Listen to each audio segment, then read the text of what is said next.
Do you think that Hong Kong kind of serves the same kind of purpose it did in those old days that you just had described about Well, today? I mean, it's just you I have don't think the there's a need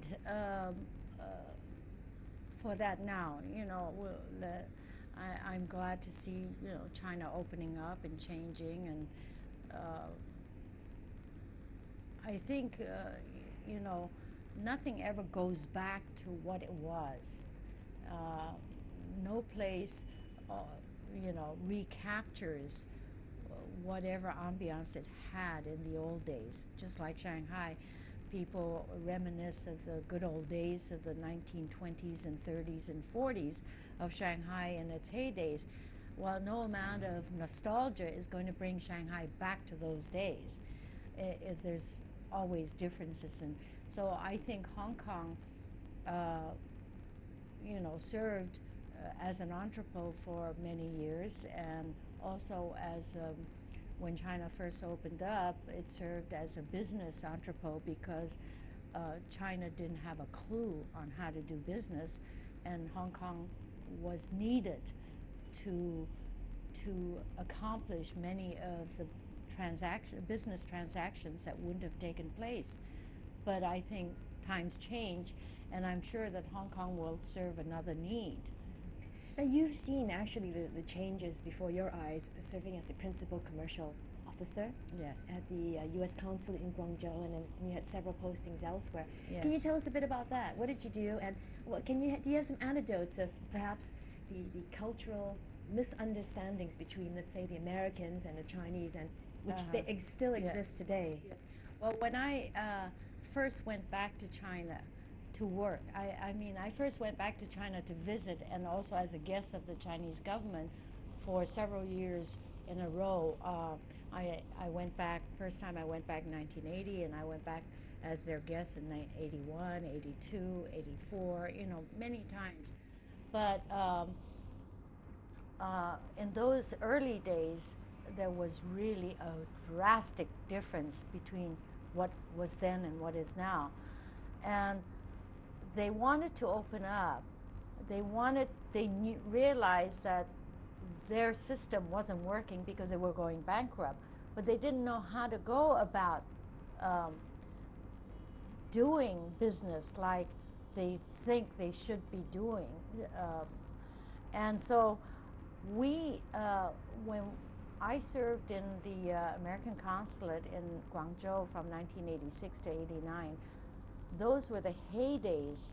Guangdong was really developing because China allowed Guangdong and Fujian province to open up to the foreign investors first, because those two provinces were the frontier, because Fujian faced Taiwan, Guangdong was next to Hong Kong, where the capitalists were and where possible war and invasion would come from. So therefore, those two provinces were the frontier provinces of China, and they did not invest any huge money from the central government.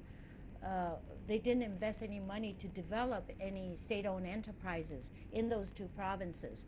Uh, because if war came with the outside world, those would be the first places that would be overrun by foreign invaders, not necessarily foreign, in this case Chinese invaders, or with foreign support.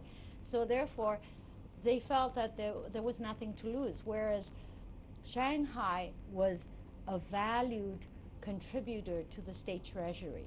So therefore, they could not open Shanghai to this experiment of foreign investment and developing the economy, because Shanghai contributed something like 1/3 of the state treasury. And they couldn't take a risk with experimenting with Shanghai in case it failed. They would lose so much of their state treasury. So they couldn't, whereas Guangdong and Fujian, they weren't contributing anything to the state treasury. They were, border provinces. So they could use those provinces as experimental environment. So that's how they lucked out. And by 1986, Guangdong and Fujian was really going great guns because they had already you know, they had all these special privileges in the, and the 4 special economic zones that was first opened in China was in those 3 of them in Guangdong and 1 in Fujian.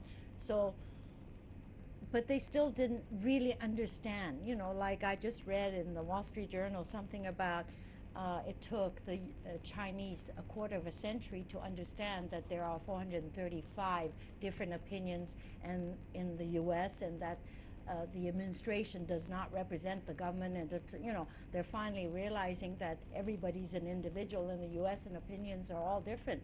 Well, believe me, in 1986, the Chinese government didn't have much clue on what capitalism and market economy meant. And so when I was assigned there, it was great fun to help them develop into a market economy, because I would give them advice that was so obvious to all of us in the Western world, and yet they didn't understand. You know, so well, for example, one of the very interesting parts, one interesting story I can think of offhand is they used to serve hot tea on the Hong Kong Guangzhou expressway. And I used to ride that train all the time because I was stationed in Guangzhou and I would come to Hong Kong sometimes for weekends. And they always serve hot tea. And the reason hot tea was so desirable on that train was it was also the beginning of air conditioning. They never had air conditioning before. So because they had air conditioning, they kept the train so cold. It was really like a freezer compartment. I mean, you could store meat in those areas because it was so cold. So when I rode the train, I always wanted my hot tea because it kept my fingers warm because it was so freezing. It didn't matter whether it was summer or winter, it was freezing in that train. So all of a sudden, they stopped serving hot tea. And all they had was canned Cokes or canned whatever, and no hot tea. So I said, and not only that, the canned Cokes were just warm Cokes. They didn't have ice, they didn't have. Well, the reason was, I mean, they didn't explain to me. They just said no hot tea. I said, I want hot tea, no hot tea. So finally, I went back to Guangzhou one day and I said to some of my friends, I've got to meet the head of the railroad in Guangzhou because this is ridiculous. So somebody arranged for a luncheon. So I met the head of the railroad for the Guangzhou Hong Kong Railroad. And I said to him, please put hot tea back on the train. He says, it's too short a ride. At that time, it was 3 hours and 45 minutes. And I said, no, it's not too short a ride. It's a long ride. And I'd like my hot tea because it's so cold on that train. And he says,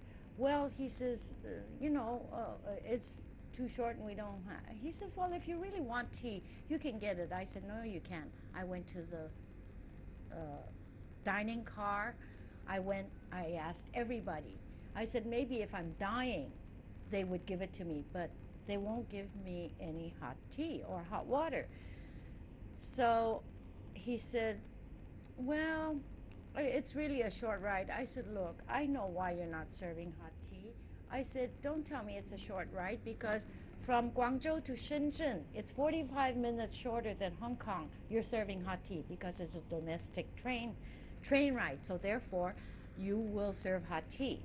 And hot tea is so cheap. At that time, it's like 10 cents or 20 cents or whatever RMB. And the Cokes they were selling was not RMB, I'm sorry. On the Hong Kong train, they would only take Hong Kong dollars. It was something like, I don't know, 20 cents, 50 cents, or 80 cents Hong Kong dollars. The Coke is 6 Hong Kong dollars. So I said, the reason you're not selling hot tea is because you can make more money selling Cokes, because Cokes in a can was just being developed all over China. So this is what foreigners want to drink, Hong Kong people being foreigners also. So all the Hong Kong people and all of us, we're going on the Hong Kong train, we want to drink Coke. We don't, because they can make more money because return on their, the profit margin is higher. So I said, to give you a real good lesson on market economy, sell the tea at 6 Hong Kong dollars also. Don't sell it at 80 cents. You make even more of a profit margin, but you give me the choice. Let me decide whether I want to pay 6 Hong Kong dollars for this cup of tea or whether I don't want to. I said, don't take it away from me. I said, that's market economy. And you know what? After that, I got hot tea on the train. So that was... I was in a meeting with the vice governor in charge of developing Guangdong's economy. And he said, we really must get rid of these Hong Kong middlemen because they're making much too much money. For instance, we make a dress in Guangdong and we export it to the market in the world. And it would cost us maybe materials, labor, everything, maybe $5 to make, $5 US to make.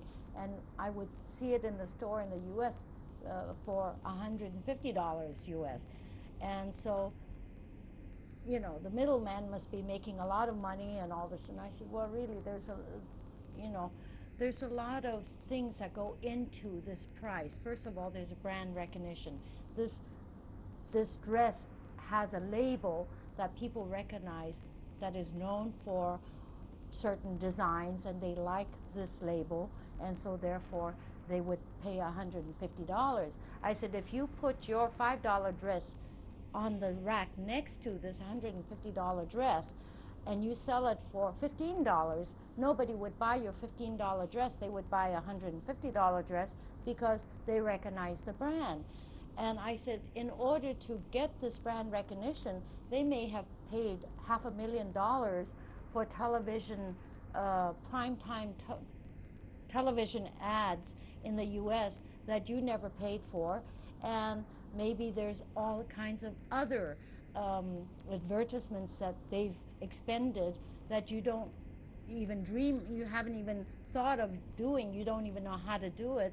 Plus, the Hong Kong businessman sold it for you because if they contacted you directly, you probably don't understand what it is they want, and you can't communicate with them properly. You don't have enough people who speak English or write English to answer their questions, and you don't even know what their urgency for a certain delivery date is. There's so many problems that are involved that the Hong Kong middleman performs a service because they know how to talk to you or how to talk to the factory to impart on the factory the needs of the foreign buyer, and they can talk to the foreign buyer to get them to understand the problems that you're having so that he is in the middle trying to liaise between the two sides to get the project done. Whereas if you went directly, you probably wouldn't even sell it to him.